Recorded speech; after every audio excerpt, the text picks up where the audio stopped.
Hello friends, आप लोग कैसे हैं? उम्मीद करते हैं आप लोग ठीक होंगे, आप लोग हेल्दी होंगे।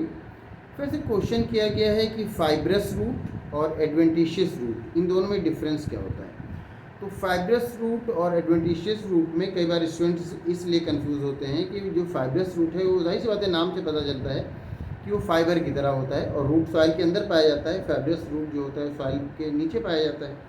और जो एडवेंटिशियस रूट होता है वो भी कई बार फाइबर की तरह होता है और सॉइल के नीचे पाया जाता है। तो इसमें कन्फ्यूज़न हो जाता है स्टूडेंट्स को कि फाइब्रस रूट कौन से हैं और एडवेंटिशियस रूट कौन से हैं। तो सबसे पहली बात तो ये कि रूट आप जानते हैं कि जनरली 2 टाइप के होते हैं, एक टैप रूट और एक फाइब्रस रूट। टैप रूट इस तरह से होता है कि जो रेडिकल होता है उससे जो टैप रूट निकलता है, जो सीड होता है, सीड में आप जानते हैं एम्ब्रियो होता है जिसमें कि प्लीम्यूल होता है, रेडिकल होता है, प्लीम्यूल से शूट निकलता है जो कि सॉइल के ऊपर चला जाता है, जो रेडिकल होता है उससे रूट निकलता है जो कि सॉइल के नीचे चला जाता है।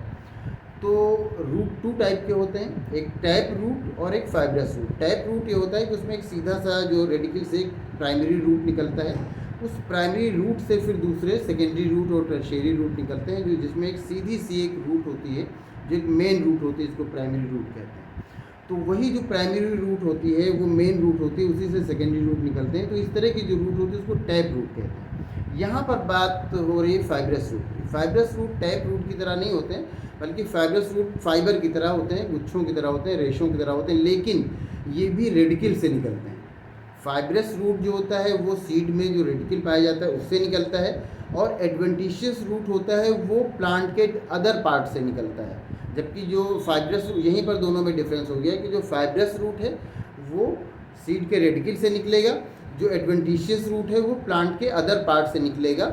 और दोनों में डिफरेंस ये हुआ कि जो फाइब्रस रूट है वो पूरा रूट का काम करता है कि वो प्लांट को स्ट्रेट खड़ा रखने में हेल्प करता है, जो वाटर है और जो मिनरल है, जो न्यूट्रिएंट मटेरियल है उसको एब्जॉर्ब करता है। तो ये सब काम उसके होते हैं जनरली, जिस तरह से टैप रूट होता है जनरली जो रूट का काम होता है। जबकि जो एडवेंटिशियस रूट होता है वो इसके साथ साथ क्लाइंबिंग का काम करता है, स्टोरेज का काम करता है, रेस्पिरेशन का काम करता है, और भी डिफरेंट काम करते हैं। जब भी फाइब्रस रूट मॉडिफाइड होते हैं तो ये भी कई बार मॉडिफाइड होकर स्टोरेज का काम करने लगते हैं। लेकिन जो ये एडवेंटिशियस रूट है इसके तो डिफरेंट काम होते हैं, जैसे कि क्लाइंबिंग के लिए हेल्प करता है या रेस्पिरेशन के लिए होता है। जिस तरह से ऐसी जगह पर अगर प्लांट ग्रो करता है जहाँ पर वाटर लॉजिंग की प्रॉब्लम है तो वहाँ पर ये रेस्पिरेशन के लिए निकलता है। तो ये डिफरेंट काम इसके होते हैं जो कि एडवेंटिशियस रूट होता है।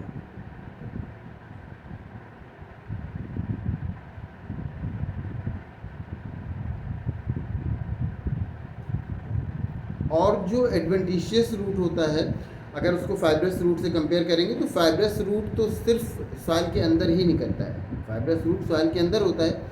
जबकि जो एडवेंटिशियस रूट होते हैं वो सॉइल के अंदर भी हो सकते हैं, अंडरग्राउंड भी हो सकते हैं और सॉइल के बाहर भी हो सकते हैं। दोनों ही कंडीशन एडवेंटिशियस रूट के लिए हो सकती है, लेकिन जो फाइब्रस रूट है वो सॉइल के अंदर ही पाया जाता है। तो ये दोनों में डिफरेंस होता है। आप ग्रास जो आमतौर से देखते हैं, आप घास जो देखते हैं उसमें फाइब्रस रूट आप देख सकते हैं। उसको अपरूट करें, उसको उखाड़ें अगर कोई भी घास है तो उसमें जो रूट निकलेगा वो फाइब्रस रूट होगा।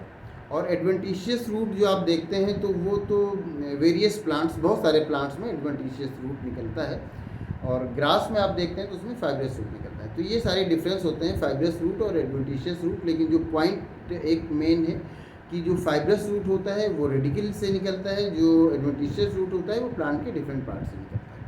तो उम्मीद करते हैं आपका कन्फ्यूज़न दूर हो गया होगा कि फाइब्रस रूट कौन से हैं और एडवेंटिशियस रूट कौन से हैं। फिर भी अगर आपको किसी तरह का कोई कन्फ्यूज़न है, कोई क्वेश्चन है तो आप पूछ सकते हैं।